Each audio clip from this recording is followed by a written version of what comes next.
Resistance, और यहाँ है पावर सप्लाई, एक वोल्टेज हमें दे दिया, इसका पॉजिटिव टर्मिनल और ये नेगेटिव टर्मिनल, ये रेजिस्टेंस आर है इसका।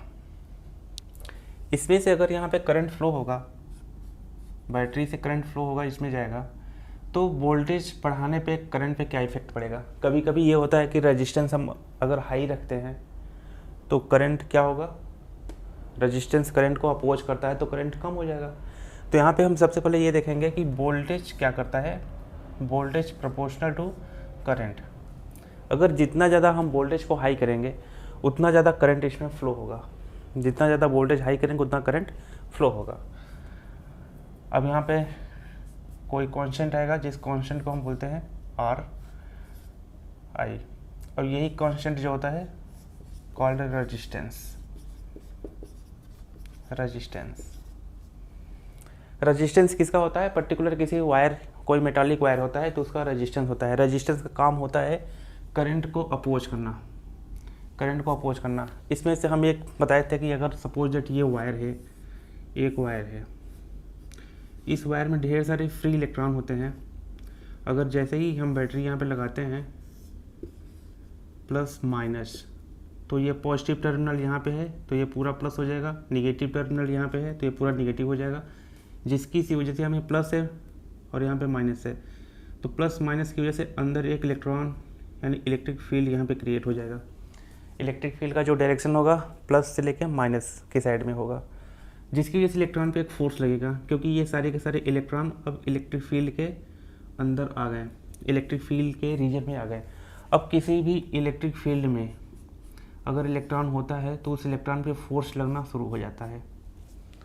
इलेक्ट्रॉन पे है नेगेटिव चार्ज, इलेक्ट्रॉन पे कैसा चार्ज है, नेगेटिव चार्ज, तो इलेक्ट्रिक फील्ड का जो डायरेक्शन होगा उसकी अपोजिट डायरेक्शन में फोर्स लगना शुरू होगा, यानी कि इलेक्ट्रॉन पे फोर्स इस साइड में लगेगा ऐसे।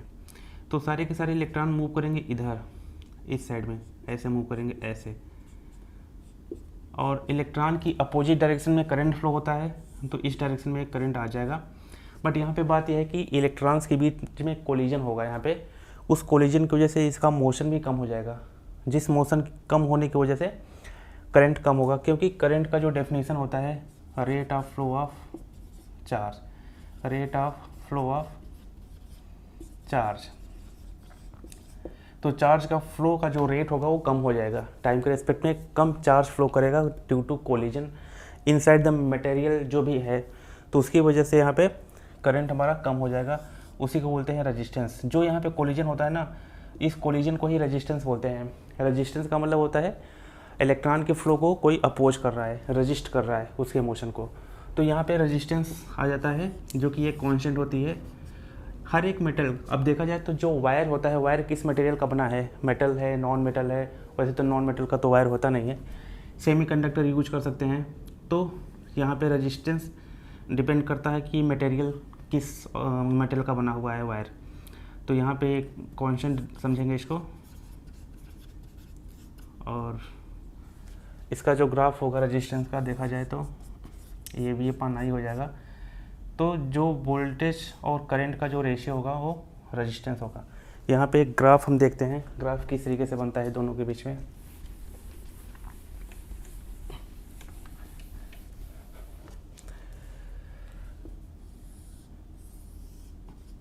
यहाँ पे अगर हम बात करें वोल्टेज है और ये करंट है, इसको हम करंट मान लेते हैं,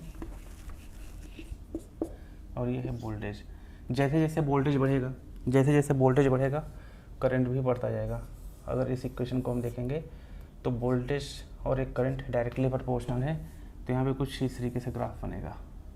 यहाँ पे होगा V equal to I R, और ये resistance R equal to V upon I, जो कि एक स्लोप बन जाएगा वोल्टेज और करंट का। ठीक है, यही होता है ओम्स लॉ। बट यहाँ पे इसके कुछ लिमिटेशंस होते हैं। इसके लिमिटेशंस क्या होते हैं कि अगर वोल्टेज हम कहाँ तक बढ़ाएंगे, वोल्टेज हम इनफाइनाइट तक बढ़ाते जाएंगे तो क्या करंट हमारा इनफाइनाइट तक बढ़ता जाएगा? ऐसा होगा नहीं, एक यहाँ पे लिमिट होती है करंट की। तो करंट कैसे आगे यहाँ पे हम बात करेंगे लिमिटेशंस ऑफ ओम्स लॉ, कि ओम्स लॉ की लिमिट कहाँ तक है। अब बात करेंगे हम limitations of Ohm's law. Limitation of Ohm's law.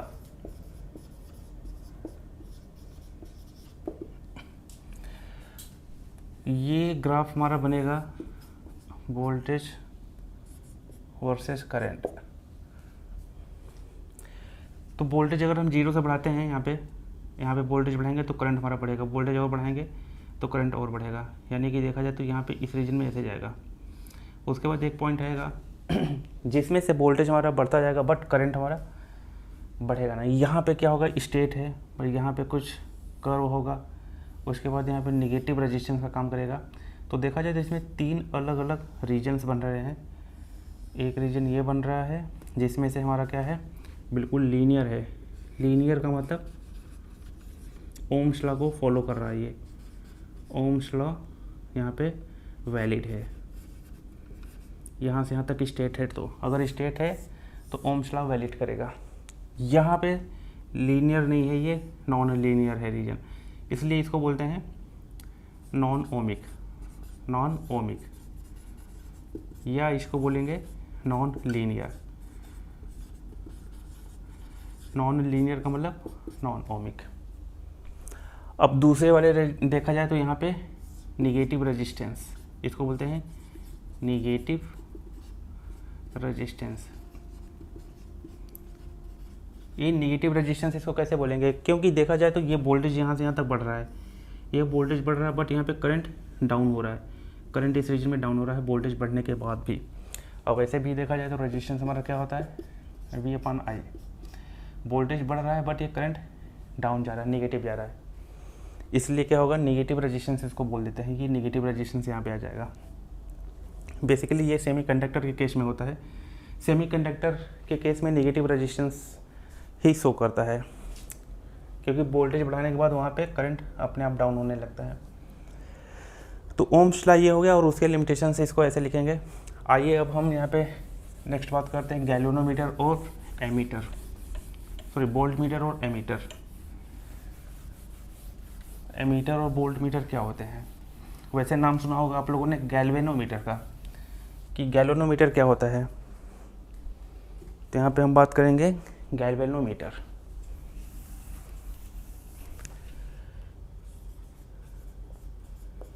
Galvanometer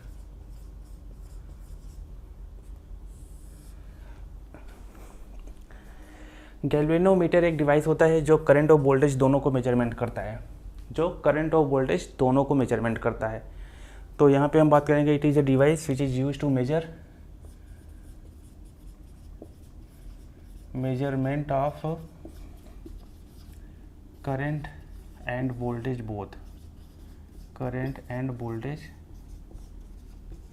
both, but एक टाइम पे एक ही करेगा।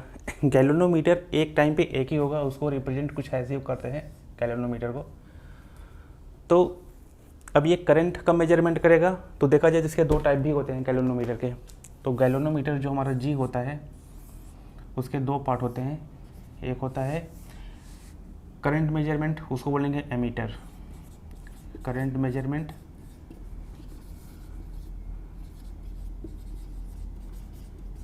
मेजरमेंट जिसे बोलेंगे एमीटर, या इसको एमीटर हम बोलते हैं, और इसको रिप्रेजेंट करते हैं ए से कुछ ऐसा। इसका दूसरा पार्ट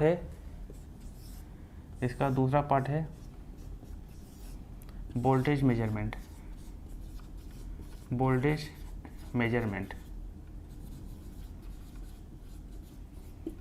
या इसको बोलते हैं वोल्ट मीटर,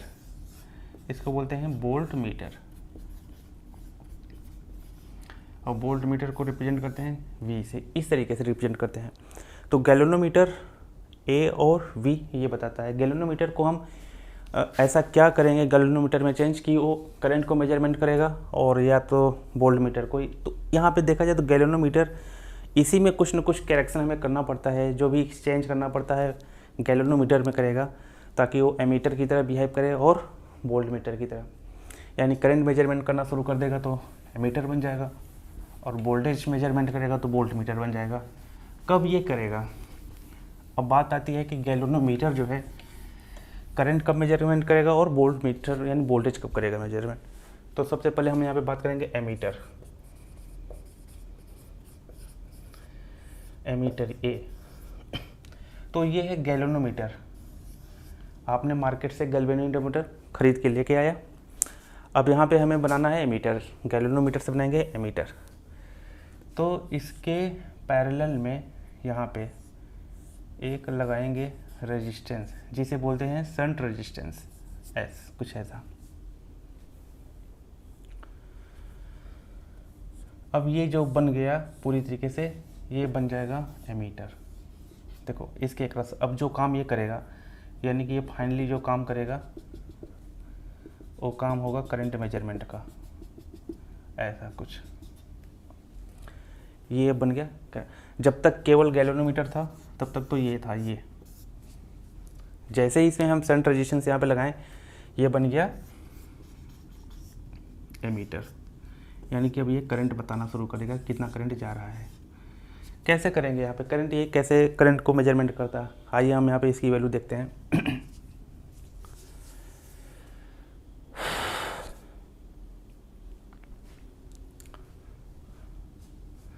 मानते हैं यहाँ पे करंट है आई, जिसमें से इसमें जाएगा आई जी और यहाँ पे बचा आई माइनस आई जी। ये मेन करंट है। और गैल्वेनोमीटर यहाँ पे जाएगा तो ये इसके दो पाथ बन जाएंगे, एक इधर जाएगा करंट और थोड़ा बहुत करंट इधर जाएगा।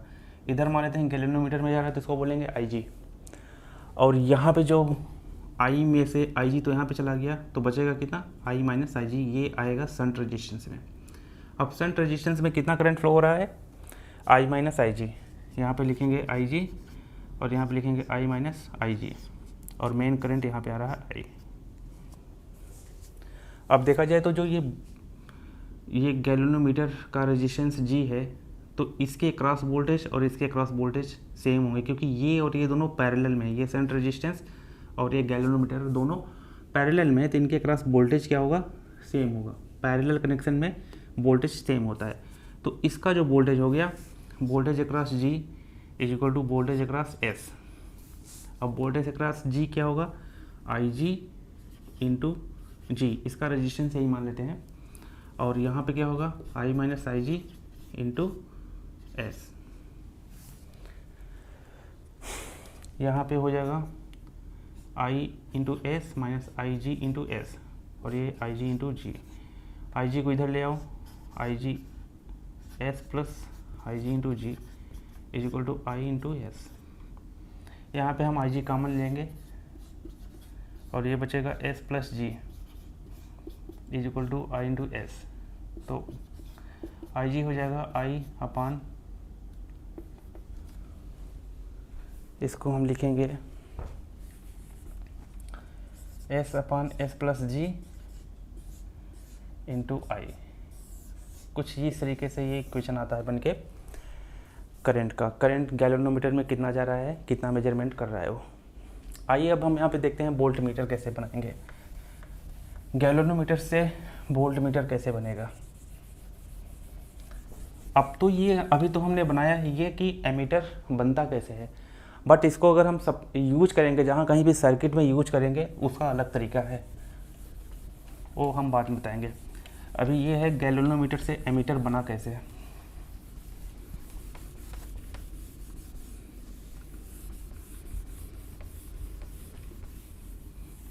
अब बात करेंगे वोल्ट मीटर का। Volt meter,